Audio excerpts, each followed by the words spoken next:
తమ తల్లిదండ్రులు లేక సోదరులు సోదరీమణులే పెద్ద పెద్ద నటులైనప్పుడు ఆ ఎఫెక్ట్ కుటుంబంలోని ఇతర వ్యక్తులపై కూడా తీవ్ర ప్రభావం చూపుతుంది.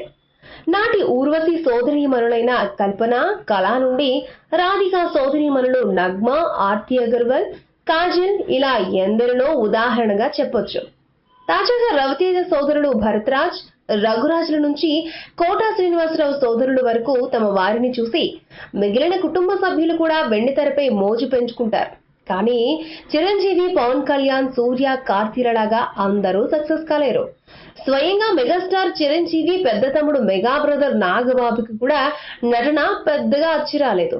ఇక ఇదే కోవలోకి చెందిన సోదరీమణులు నాటి evergreen top star Simran, Jyothi, Mona నావళ్లు. సిమ్రాన్ తెలుగులో నాడు top heroine. Megastar Chiranjeevi, Balakrishna, Nagarjuna, వెంకటేష్లతో సహా ఆమె టాప్ స్టార్స్ అందరికీ చెతకట్టింది. మంచి సెక్సీ లుక్, బాడీ ఫిజిక్లతో పాటు ఆమె ఒంపు సొంపులు తెలుగు, తమిళ స్టార్స్ ని, దర్శక నిర్మాతలను, ప్రేక్షకులను విపరీతంగా ఆకర్షించాయి. నాడు ఆమె బిజీ హీరోయిన్. ప్రతి స్టార్ తమ చిత్రంలో మొదటి చాయిస్ గా సిమ్రాన్ నే కోరుకునేవారు.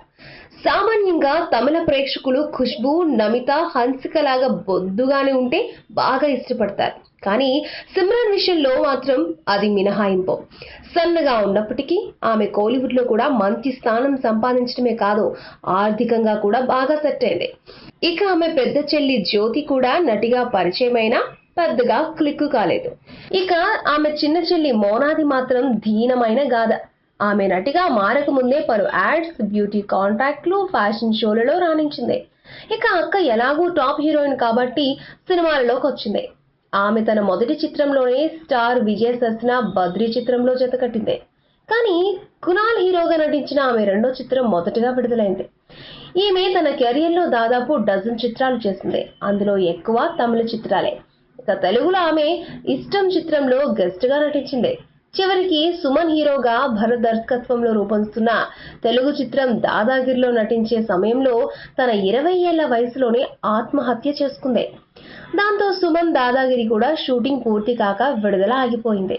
ఇక ఆమె తన సోదరి సిమ్రాన్ మంచి టాప్ హీరోయిన్ కాబట్టి ఆమె తనను రికమెండ్ చేస్తుందని, ఆమెకు తెలుగు, తమిళ్లో పాటు అన్ని భాషల్లో మంచి పరిచయాలు ఉండడంతో తనకు ఆటోమేటిక్ గా వేషాలు వస్తాయని భావించింది. కానీ అది కేవలం కొందరికే సాధ్యమవుతుంది. సిమ్రాన్ మాత్రం తన సోదరిని పలువురికి రికమెండ్ చేసినా కూడా వ్యక్తిగత విషయాలలో ఎప్పుడూ హడావిడిగా ఏదో సమస్యలతో ఉన్న మోనాల్ ఆ అవకాశాలని సద్వినియోగం చేసుకోలేకపోయిందని అంటారు. ఇలా ఆమె రంగుల ప్రపంచం చీకటిగా మారింది. ఇక సినిమా రంగంలో పరిచయాలు, ఎఫైర్లు మామూలే. మోనాల్ కూడా తన చిత్రాలకు డాన్స్ కొరియోగ్రాఫర్ గా పనిచేసిన ప్రసన్న సుజిత్ తో ప్రేమలో పడింది. ఆయన ఆమె అక్క సిమ్రాన్ చిత్రాలకు కూడా పనిచేశాడు. కానీ మోనాల్ హఠాత్తుగా ఓ రోజు ఇంట్లో ఉరేసుకుని మరణించింది. ఇది నాడు తమిళనాట సంచలనంగా మారింది. ఆమె సూసైడ్ విషయంలో 2 వాదనలు ఉన్నాయి. ఆమె తల్లి శారదా వల్లనే ఆత్మహత్య చేసుకుందని కొందరంటారు.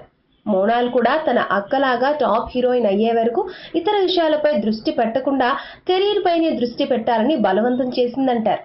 తన పెద్ద కూతురు సిమ్రాన్ లాగానే మోనాల్ కూడా బాగా సంపాదించాలి అనే అత్యాశతో ఆమె తల్లి కొరియోగ్రాఫర్ అయిన ప్రసన్న సుజిత్ తో పెళ్లికి అంగీకరించలేదని, ఇంకా సరిగ్గా డజన్ చిత్రాలు చేయకముందే పెళ్లిగోల ఏంటని మోనాల్ ని బాగా మందలించడంతో సినీ కెరియర్ కంటే ప్రసన్నతో వైవాహిక జీవితానికే ప్రాముఖ్యతనిచ్చి గృహిణిగా కొనసాగాలి అనే ఆమె వ్యక్తిగత కోరికను ఆమె తల్లి డబ్బు మీద యావతో పెడచెవన పెట్టేసరికి ఆ ఒత్తిడి తట్టుకోలేక ఏ నిర్ణయం తీసుకోవాలో తెలియక సందిగ్ధంలో తీవ్రంగా ఆలోచనలతో కలత చెంది డిప్రెషన్ కి లోనై ఆమె ఆత్మహత్య చేసుకుందని కొందరంటారు.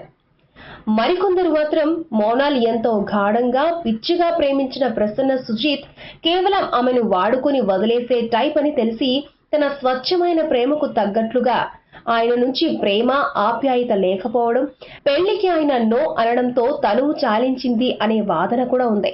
ఆమె మరణించే రోజున కూడా తాను నటించిన ఓ తమిళ చిత్రం ఆడియో వేడుకకు కూడా ఆమె హాజరైంది.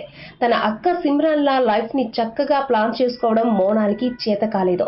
హీరోయిన్ గా ఓ వెలుగు వెలిగిన తర్వాత కూడా సిమ్రాన్ సపోర్టింగ్ స్టార్ గా బుల్లితెర సీరియల్స్ షోలకు జడ్జిగా చేస్తూనే ఉంది. కానీ కేవలం 20 ఏళ్ల వయసులోనే మోనాల్ మాత్రం భవిష్యత్తును సరిగ్గా ప్లాన్ చేసుకోలేక ఆత్మహత్య చేసుకుని అందరినీ విషాదంలో ముంచెత్తింది. ఈ వీడియో మీకు నచ్చితే ఓ లైక్ కొట్టండి, మీ ఫ్రెండ్స్ కు షేర్ చేయండి. ఇలాంటి డిఫరెంట్ వీడియోలను మరిన్ని చూడాలనుకుంటే మా యూట్యూబ్ ఛానల్ ను సబ్స్క్రైబ్ చేయడం మాత్రం మరవకండి.